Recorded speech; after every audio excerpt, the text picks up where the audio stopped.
Hello everyone, and welcome back to the channel. Today, we'll be diving deep into a story that will make you question what's real and what's just a reflection of your own mind. This is the tale of the room without mirrors. Our story begins with Elias, a man in his 30s who lives a life of quiet solitude. His apartment is his sanctuary, a meticulously organized space where everything has its place. But there's one peculiar thing about it. There are no mirrors, not a single reflective surface. No polished chrome, no glossy photos, not even a darkened TV screen. Elias moves through his days like a ghost, his routine unvarying. Wake up, work from home, eat a simple meal, sleep. He never looks at his own reflection, and he seems to prefer it that way. We first hear the voice of his therapist, calm and professional, cutting through the silence of Elias's life. "Elias," she asks, "how has your week been?" Elias's response is always the same: "Fine." The therapist gently prods, asking about his decision to remove all the mirrors. He tells her it helps him focus, that reflections are a distraction. But she senses something deeper, a fear he won't name.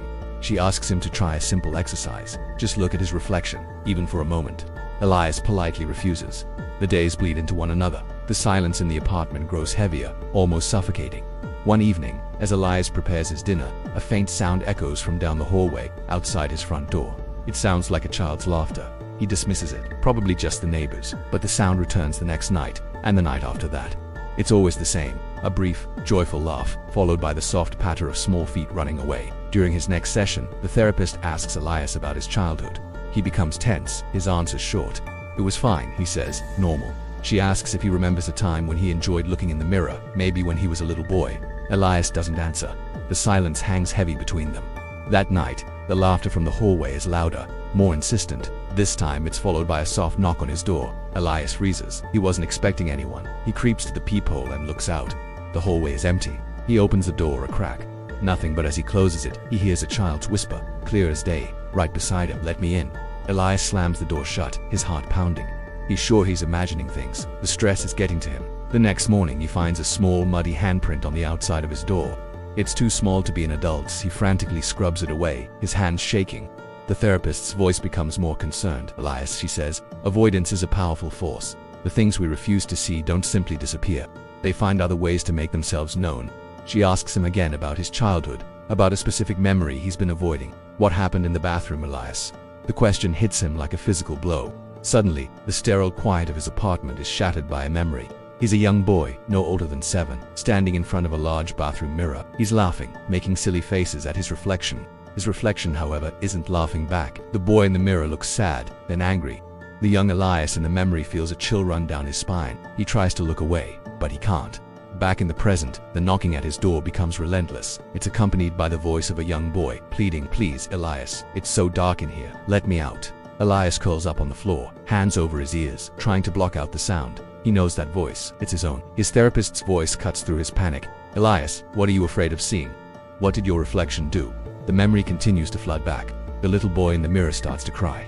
He bangs on the glass from the other side, his face contorted in fear.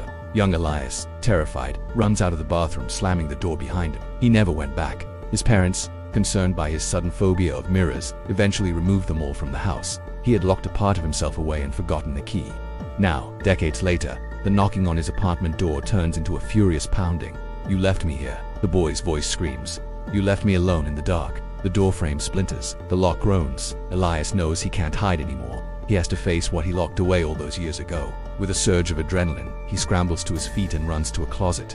He pulls out a large, dust-covered box. Inside is the last mirror he ever owned, the one from his childhood bathroom. His hands tremble as he unwraps it.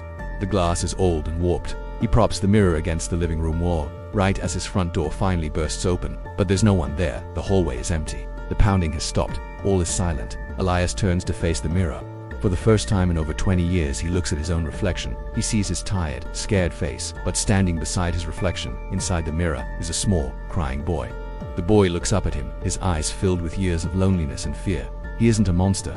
He's just a terrified child who was left behind. Elias looks at the boy in the mirror, and for the first time, he doesn't run. He feels a wave of empathy, of sorrow. "I'm sorry," Elias whispers to the reflection. "I was scared. I'm so sorry I left you." In the mirror, the little boy slowly stops crying. He looks at the adult Elias, a flicker of understanding in his eyes. He gives a small, hesitant nod. And then, he begins to fade, not into darkness, but into light, until he merges completely with Elias's reflection. Elias stares at the mirror. His reflection is whole now. The haunted look in his eyes is gone, replaced by a quiet sense of peace. The room no longer feels empty. It feels complete. He realizes the horror wasn't a ghost or a monster in the hallway. The horror was the part of himself he had abandoned, the childhood trauma he refused to face. By finally looking in the mirror, he hadn't just seen his reflection.